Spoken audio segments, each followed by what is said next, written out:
नमस्कार दोस्तों, जय हिंद जय भारत। मैं हूं सीएल सैनी और आप देख रहे हैं CD RK Saini BEd classes. आज की लाइव क्लास में हम जो आपका पेपर है अधिगम एवं शिक्षण, इस पेपर के अंतर्गत शिक्षण के कार्य। देखिए, कक्ष में जब एक शिक्षक छात्र छात्राओं को अध्ययन अध्यापन करवाता है तो उस दौरान शिक्षण के क्या क्या कार्य होते हैं जिनके माध्यम से छात्र छात्रा अधिगम करते हैं, ज्ञान की प्राप्ति करते हैं। ज्ञान की प्राप्ति करते हुए अपने उद्देश्यों की प्राप्ति करते हैं और उन्हीं उद्देश्यों के द्वारा छात्र छात्रा अपना फ्यूचर निर्माण करते हैं। तो आप सब बने रहें हमारे साथ, हमारे YouTube चैनल के साथ। और यदि आप हमारे YouTube चैनल पर पहली बार आए हैं तो हमारे YouTube चैनल को सब्सक्राइब करें और पास ही बने बेल आइकन के बटन को जरूर दबा देवें, जिससे हमारे द्वारा जब भी कोई न्यू वीडियो अपलोड किया जाता है या लाइव क्लास चलाई जाती है तो उनके नोटिफिकेशन आपको मिल सके और आप अच्छा अधिगम करते हुए अच्छे क्रेडिट आपको मिले।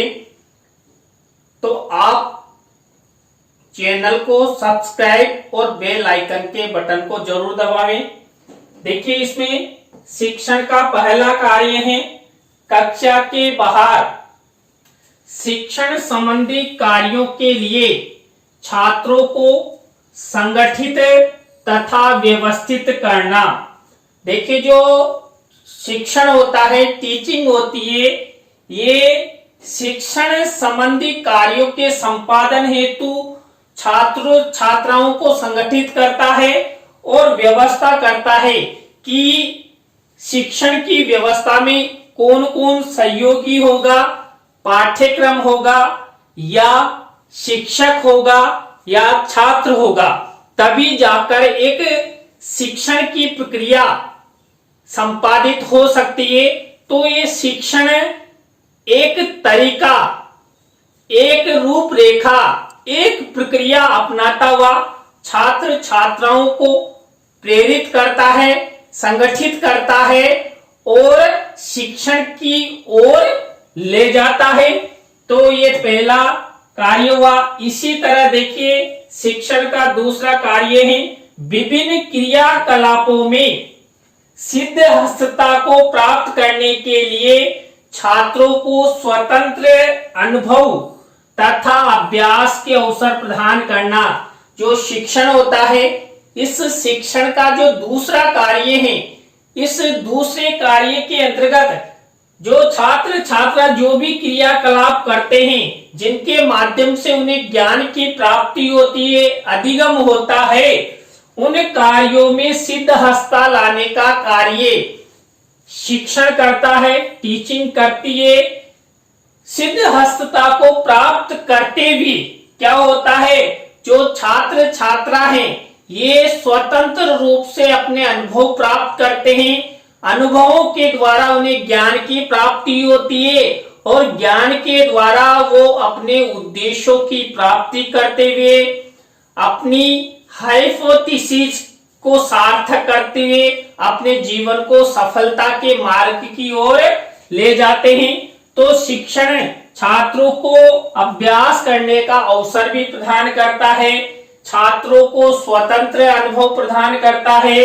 इसके बाद थर्ड नंबर का कार्य है छात्रों की व्यक्तिगत विभिन्नताओं के अनुरूप कक्षा के बाहर विविध कार्यों का चयन तथा निरीक्षण। देखिए, ये जो शिक्षण होता है, ये शिक्षण छात्र छात्राओं की व्यक्तिगत विभिन्नताओं के आधार पर एक प्रक्रिया अपनाता है जिनके माध्यम से उन्हें ज्ञान की प्राप्ति होती है, अधिगम की प्राप्ति होती है और छात्र छात्राओं को कक्ष शिक्षण के साथ साथ बाहरी माहौल में भी जो भी वो सीखते हैं वही शिक्षण उनको एक बेहतर जीवन देने का कार्य करता है और छात्र छात्राओं को विभिन्न प्रकार के जो कार्य होते हैं, देखिए शिक्षा संबंधी कार्य ही जीवन के लिए उपयोगी नहीं होते हैं, सामाजिकता के कार्य, जीवन जीने के कार्य भी छात्र छात्राओं के जीवन के लिए बहुत लाभदायक होते हैं। इसलिए जो शिक्षण होता है, ये शिक्षण छात्र छात्राओं को विभिन्न प्रकार के कार्यों का अनुभव प्रदान करता है, विभिन्न प्रकार के कार्यों का निरीक्षण करने का अवसर प्रदान करता है, समझ विकसित करता है। इसी तरह नेक्स्ट कार्य है शिक्षा की योजना के अनुरूप छात्रों को विभिन्न क्रियाकलापों तथा कौशलों का शिक्षण प्रदान करना। जो शिक्षण होता है, ये शिक्षण छात्र छात्राओं को शिक्षा की योजना, अभी मान लीजिए एक शिक्षक होता है, वो शिक्षक भी जब छात्र छात्राओं को शिक्षण करवाता है तो वो एक योजना बनाता है। उस योजना के अनुसार ही एक शिक्षक छात्र छात्राओं को अध्ययन अध्यापन करवाता है।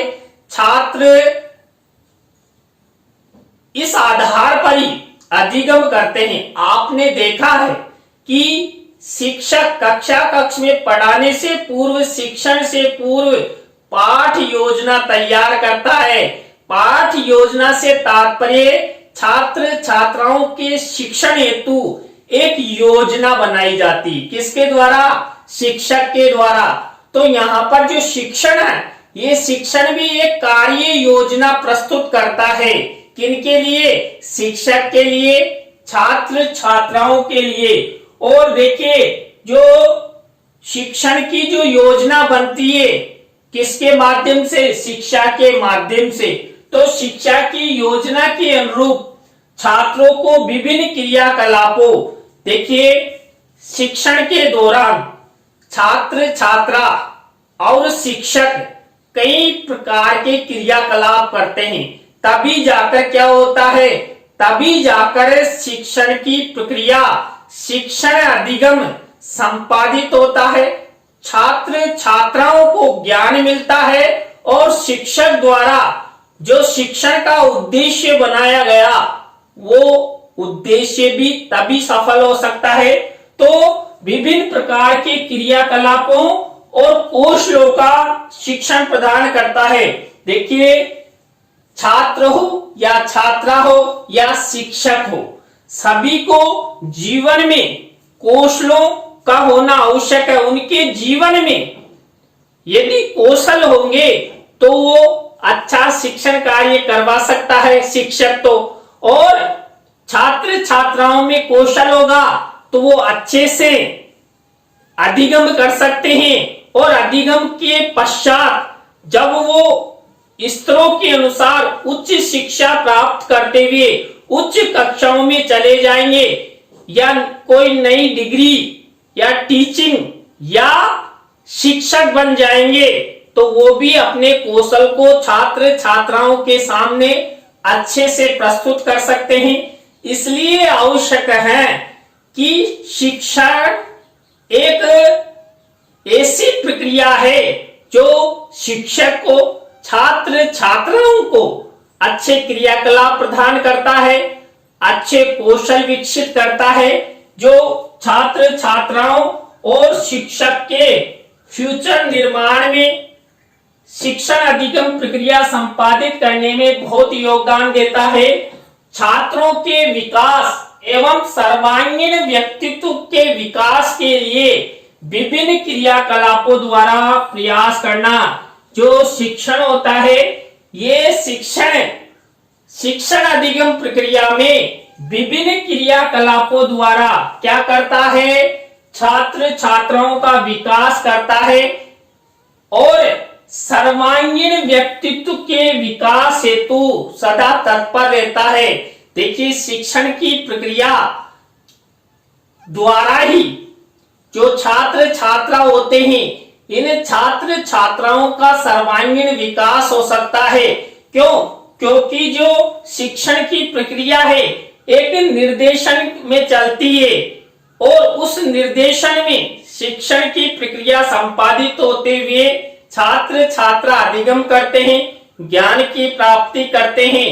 तो यहाँ पर जो शिक्षण होता है ये छात्र छात्राओं का विकास और सर्वांगीण व्यक्तित्व का कार्य करता है। इसी तरह शिक्षण का नेक्स्ट कार्य है छात्रों की कक्षा के बाहर की गतिविधियों का मूल्यांकन करना। देखिए छात्र छात्रा जो भी गतिविधियां संपादित करते हैं उन सब गतिविधियों का मूल्यांकन भी शिक्षण के द्वारा ही संपन्न होता है। तो शिक्षण छात्र छात्राओं की गतिविधियों का आंकलन करता है, मूल्यांकन करता है। नेक्स्ट कार्य है छात्रों में सुधार के लिए उन्हें आवश्यक निर्देशन प्रदान करना। देखिए जो शिक्षण होता है, मान लीजिए कक्ष शिक्षण के दौरान उनके मूल्यांकन के दौरान कई छात्रों में शिक्षण संबंधी कमियां रह गई। उन कमियों में मान लीजिए कोई छात्र अशुद्धियां पढ़ता है या लिखने में उससे नहीं आता है या वो पढ़ने में कमजोर है, उसे याद नहीं होता है, तो शिक्षण के माध्यम से ही एक शिक्षक उन छात्र छात्राओं को निर्देशन प्रदान करता है, उन्हें परामर्श देता है कि आपको ऐसे उच्चारण करना चाहिए, ऐसे पढ़ना चाहिए, ऐसे प्रश्न उत्तर याद करने चाहिए और जब आपकी एग्जाम हो तो उस समय आपको इस तरह लिखना चाहिए। ये सब होता है शिक्षण के माध्यम से। तो जो शिक्षण होता है ये आवश्यक निर्देशन प्रदान करता है, परामर्श प्रदान करता है। नेक्स्ट है छात्रों को नवीन अनुसंधान तथा सिद्धांतों से परिचित कराना। देखिए शिक्षण अधिगम प्रक्रिया के दौरान एक शिक्षक छात्रों को अनेक सिद्धांतों से अवगत कराता है, अवबोध कराता है, समझाता है। और जब छात्र उन सिद्धांतों के बारे में जान जाएंगे या उन्हें ज्ञान की प्राप्ति हो जाएगी तो जो छात्र छात्रा है वो ज्ञान प्राप्त करते हुए अपने जीवन को सफलता की ओर ले जा सकते हैं। और छात्र क्या करेंगे, नवीन अनुसंधान, न्यू रिसर्च की ओर आगे बढ़ेंगे कि शिक्षा क्षेत्र में क्या नया होना चाहिए, उस पर अनुसंधान कार्य करेंगे, छात्र छात्राओं की राय लेंगे।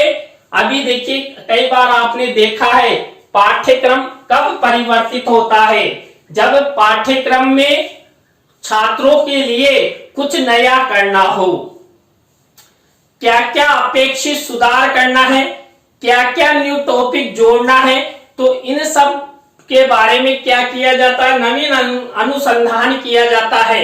और नवीन अनुसंधानों के द्वारा ही पाठ्यक्रम तैयार किया जाता है। तो यहाँ पर भी शिक्षण को संपादित करने हेतु ये प्रक्रिया अपनाई जाती है। नेक्स्ट कार्य है छात्रों को निर्देशित करना। कौन, शिक्षण, किसके माध्यम से, शिक्षक के माध्यम से छात्रों को निर्देशित करना, उन्हें कक्षा के कार्यों और कक्षा के बाहर के कार्यों के लिए एक सूत्र में बांधने का प्रयास करना। ये कौन करता है, ये शिक्षण करता है। शिक्षण की प्रक्रिया के द्वारा ही छात्र छात्राओं को एक सूत्र में बांधा जा सकता है, उन्हें शिक्षा प्राप्ति के लिए अभिप्रेरित किया जा सकता है, जागरूक किया जा सकता है और शिक्षा से संबंधित जो भी कार्य हैं उनको समझाए जा सकते हैं। इसी तरह नेक्स्ट शिक्षण का कार्य है छात्रों को सुरक्षा प्रदान करना। देखिए शिक्षण अधिगम प्रक्रिया के दौरान एक शिक्षक छात्र छात्राओं को विविध प्रकार का ज्ञान प्रदान करता है और उनमें से एक होता है सुरक्षा संबंधी। जो शिक्षक है शिक्षण अधिगम प्रक्रिया के दौरान छात्र छात्राओं को सुरक्षा संबंधी निर्देशन देता है, कई ऐसे तरीके बताता है विशेषकर बालिकाओं को जिनसे उनकी सुरक्षा हो सके।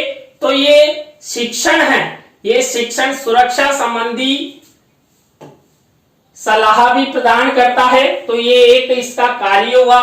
नेक्स्ट शिक्षण का कार्य है पाठ्यचर्या और प्रशिक्षण सामग्री का निर्माण करना। शिक्षण की प्रक्रिया के द्वारा ही जो शिक्षण होता है, इस शिक्षण के अंतर्गत शिक्षक नई नई शिक्षण अधिगम सामग्री का निर्माण करता है और जो प्रशिक्षणार्थी होते हैं, इन प्रशिक्षणार्थियों के तो विशेष प्रकार की जैसे चार्ट है, मॉडल है, प्रतिकृति है आदि के निर्माण के लिए बताता है। और देखिए आप सब इस समय बीएड की ट्रेनिंग ले रहे हैं या बीएसटीसी की ट्रेनिंग ले रहे हैं या डीएलडी की ट्रेनिंग ले रहे हैं, तो आपके व्याख्यातागण हैं, आपके जो प्राध्यापक हैं, ये सब आपको विशेष प्रकार का प्रशिक्षण प्रदान करते हैं। किसके माध्यम से? शिक्षण के माध्यम से आपको विभिन्न प्रकार की शिक्षण अधिगम सामग्री तैयार करने के तरीके बताए जाते हैं। आपको बताते हैं कि आप श्रव्य दृश्यों जो उपकरण छात्रों के लिए रुचिकर होते हैं, उनका निर्माण आप कैसे कर सकते हैं, आप उनका प्रस्तुतिकरण कैसे करें, कब करें, इन सब के बारे में आपके व्याख्यातागण प्राध्यापक बताते हैं। इसके बाद नेक्स्ट कार्य है नवीन अनुसंधानों तथा नवीन प्रकाशित सामग्री तथा साहित्य से परिचित कराना। देखिए शिक्षण का कार्य है जो शिक्षा क्षेत्र में जो भी नवीन अनुसंधान हुए हैं या कोई नवीन प्रकाशित सामग्री आई है या शिक्षा से संबंधित जो भी साहित्य है, इस साहित्य से परिचित करवाना शिक्षण का कार्य होता है। ये शिक्षण छात्रों के लिए बहुत ही उपयोगी होता है, छात्रों को दिशा निर्देश प्रदान करता है और नवीन अनुसंधानों की ओर प्रेरित करता है। नेक्स्ट कार्य है छात्रों की शारीरिक, मानसिक, भावनात्मक क्षमताओं के साथ साथ कमजोरियों का पता लगाना। ये भी शिक्षण का कार्य है। कई बार आपने देखा है कई छात्र प्रतिभाशाली होते हैं तो कई छात्र जड़ बुद्धि होते हैं, कई औसत बुद्धि वाले होते हैं, कई विशेष बालक होते हैं। तो इन सब बालकों हेतु ये शिक्षण उन्हें ऐसी शिक्षण अधिगम सामग्री प्रोवाइड करवाता है जिसके माध्यम से छात्रों में कमजोरी नहीं रहे और वो सामान्य बालकों के समान ही अच्छा शिक्षण कर सके। तो ये छात्र छात्राओं की शारीरिक, मानसिक और भावनात्मक क्षमताओं का विकास करना शिक्षण का कार्य है। नेक्स्ट है छात्रों को विभिन्न विधियों, तकनीकियों, विधियों, शिक्षण सहायक सामग्री का ज्ञान प्रदान करना। देखिए ये शिक्षण का कार्य है क्योंकि हम सब शिक्षण के कार्य ही अध्ययन कर रहे हैं। तो जो शिक्षण होता है ये शिक्षक के सानिध्य में, शिक्षक के द्वारा छात्र छात्राओं को विभिन्न प्रकार की विधियों का ज्ञान कराता है कि छात्र छात्राओं को इस तरह, इस विधि से और इस प्रक्रिया के तहत ये सोपानों का उपयोग आपको करना है और आपको छात्र छात्राओं को पढ़ाना है, शिक्षण करवाना है। तो ये सब तरीके भी शिक्षण के माध्यम से ही हमें मिलते हैं। नई नई तकनीकियों की जानकारी शिक्षण के माध्यम से मिलती है। शिक्षण सहायक सामग्री के बारे में हमने आपको पहले भी बता दिया। तो शिक्षण सहायक सामग्री का ज्ञान भी हमें शिक्षण द्वारा ही प्रदान होता है, प्राप्त होता है। इसके बाद है छात्रों को प्रशंसा, पुनर्वलन तथा अनुकूल वातावरण प्रदान करना। ये भी शिक्षण का कार्य है कि छात्र छात्राओं को शिक्षक के द्वारा समय समय पर उनकी प्रशंसा की जाए, उन्हें पुरस्कार प्रदान किया जाए, उन्हें अभिप्रेरित किया जाए, उन्हें पुनर्वलन प्रदान किया जाए और उनके लिए अनुकूल वातावरण का निर्माण किया जाए जिससे छात्र छात्रा क्या करेंगे, छात्र छात्रा अच्छा अधिगम करेंगे, अच्छा अधिगम करते हुए वो अपने जीवन को सफलता की ओर ले जा सकते हैं। नेक्स्ट कार्य है छात्रों को आधुनिक समाज में समायोजित करने की क्षमता प्रदान करना। किसके माध्यम से? शिक्षण के माध्यम से। तो जो शिक्षक होता है, ये शिक्षक छात्रों को आधुनिक समाज का नागरिक बनाने, और वो भी कैसा? सशक्त, अपने जीवन को सफल करने वाला, विद्वानों की श्रेणी के समान ही छात्र छात्राओं को शिक्षण के माध्यम से तैयार किया जाता है। और वही छात्र छात्रा क्या करते हैं? आने वाले समय में नई पीढ़ी के निर्माण में बहुत ही योगदान देते हैं। तो ये शिक्षण का कार्य हुआ कि आज की क्लास में हमने शिक्षण एवं अधिगम पेपर के अंतर्गत शिक्षण के कार्यों के बारे में आपसे चर्चा की। आज की क्लास आपको कैसी लगी? कमेंट्स में हमें जरूर बताएं। अच्छी लगी हो तो लाइक करें, कमेंट्स करें और शेयर जरूर करें दोस्तों। इसी तरह नए टॉपिक के साथ हम आपसे फिर मिलेंगे CDRK सैनी बीएड क्लासेस पर। जय हिंद, जय भारत, राम राम सा।